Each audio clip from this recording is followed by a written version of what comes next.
Yeah, off you go. So, welcome to our open day at the Lapstone Hill Tunnel.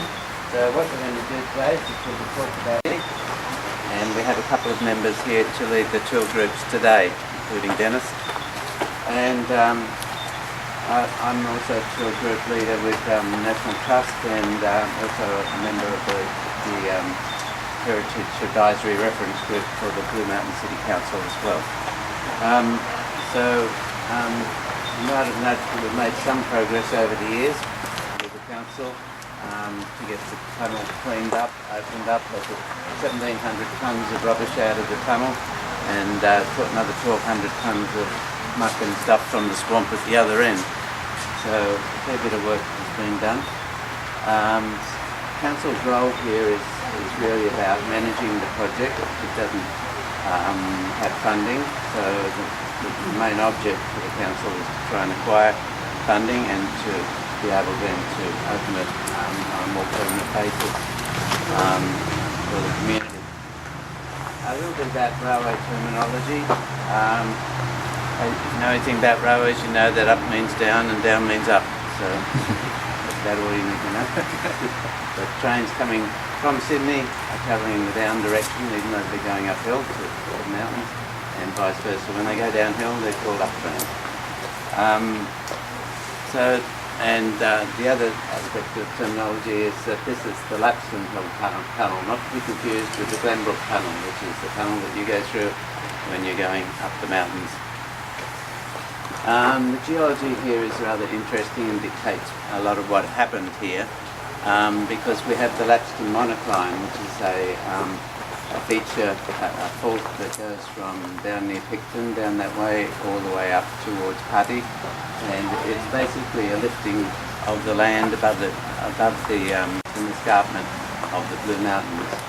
So what's significant here is that as it raised up over millions of years, the creek beds carved their way down through the rising formation of the here about what we're looking at, and walk through the tunnel.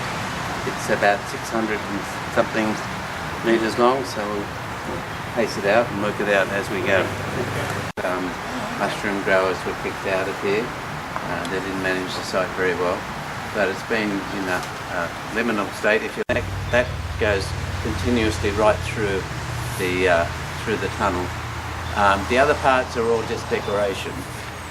A grand triumphal arch, what called here out in the bush where nobody could see it. But anyway, it had to be finished to the standards of the time. So we'll start to walk through, I think. So it was in use up to 1892. Sorry, in use up to 1913.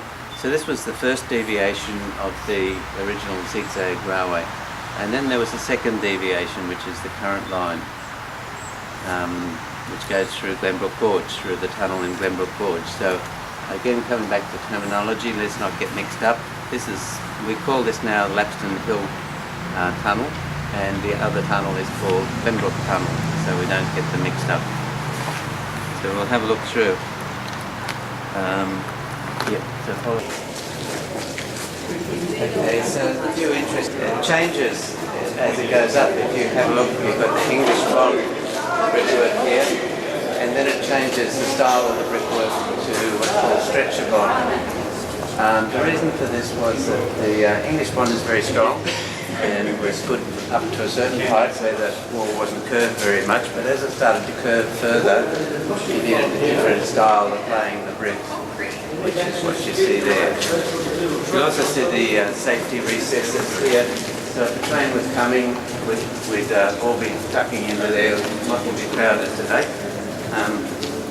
and be safe there. These are alternating all the way through the tunnel. Now you see the elliptical shape, the egg shape, the ovoid of the arch. You see that's quite high, which will allow space above the locomotive for the steam and heat. Gave a bit more protection against that, but must remember by any standard. The trains were liable to slip on the tracks, particularly in those days there was a lot more seepage of water into the tunnel. You can said to be quite damp in here. There's possibility for the trains to slip and stall in the tunnel. If they're stalled in the tunnel, the problem was you had to separate the train, so you pack it back out and drop off some of the carriages into a siding that was built for that purpose, and then continue on with half the train to Glenbrook, and then the engine would come back and pick them up. But conditions on the loco could be very dire because you're working here, basically the steam, the heat, and the noise and everything was a very bad workplace on the loco. The locos would fill up in the cabin with the steam. The steam is very high temperature, of course, scalding temperature. They may get hessian bags, dampen them in cool water, throw them over themselves and breathe through to try and protect their lungs. So very bad conditions. You can also see the shape of the tunnel as it goes down. So the geometry is that it's curving as it goes. So there's a 15 chain curve, but before you go through the sharper curve, you go through what's called a transition curve. There's the transition, then the main curve, then a transition, then it goes into a straight, then a transition, then it goes into a curve, then it goes and so on. So it's quite complicated. So how the bricklayers knew how to place the bricks and keep going, how the tunnellers knew. But it was basically excavated by hand with the help of explosives, and it wasn't power drill, but even though power drilling was available at that time, the contractor didn't use it. So, but we're going to continue through and just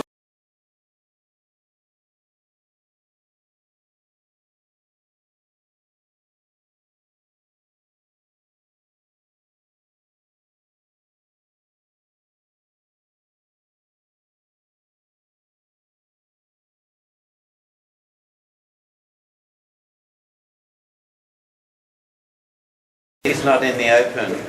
Oh no. For hours at a time I work in the not very bright glow of a petrol lamp, surrounded by pitch blackness. When first I commenced, my hair would rise on end at the sound of a drip far down in the tunnel, and I used to jump when black shapes whizzed past me in the dark.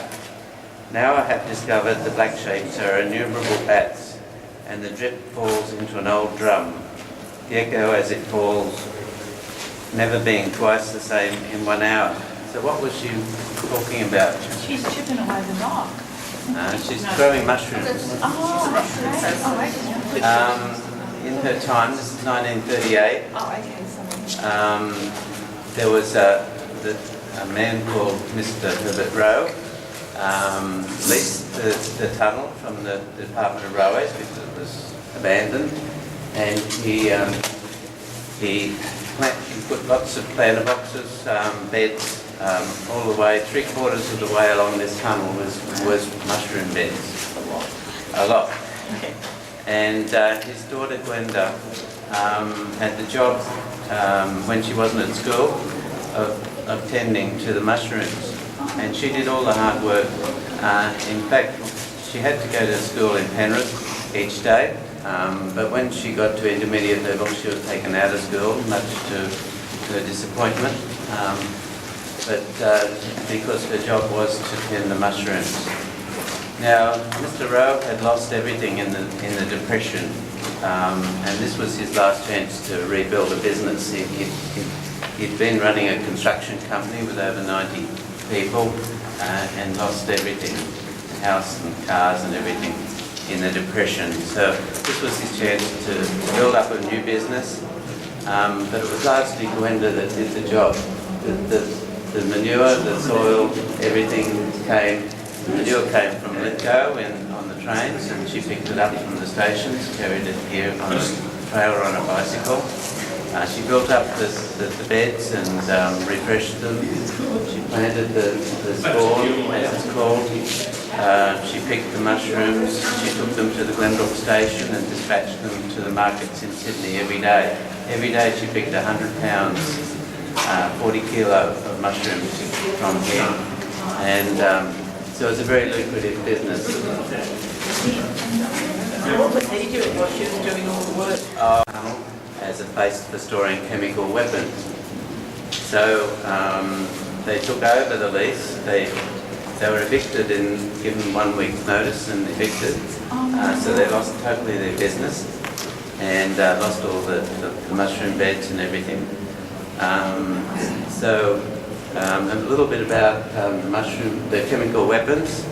These were weapons that were brought in from overseas and distributed in different places in Australia.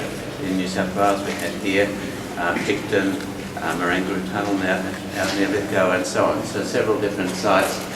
But the reason why we had chemical weapons was because the enemy had chemical weapons, and we know they'd used them in China, and there was concern about them. So there wasn't a problem to own and store chemical weapons. The problem was not to use them. That was banned by the Geneva Convention. So where is the mustard gas now, do you know? It was all destroyed. It was largely burnt up in the Nunes forest area, or out at sea, dumped at sea. So, yeah. But they were stored in tanks. I've got some photos here. You can have a look at when we finish. All this tunnel was lined out with tanks, big steel tanks. The tanks had to be taken out every now and then, and vented and cleaned and repainted if necessary and so on. So there was a team of army personnel here. There were various buildings and so on associated with that. That's all we'll say for the moment on that. We'll run out.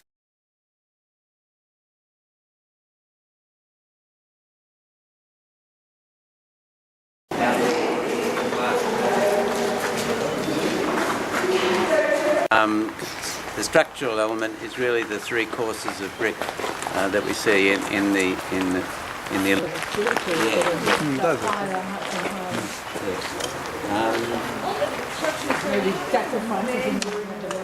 you'll see here.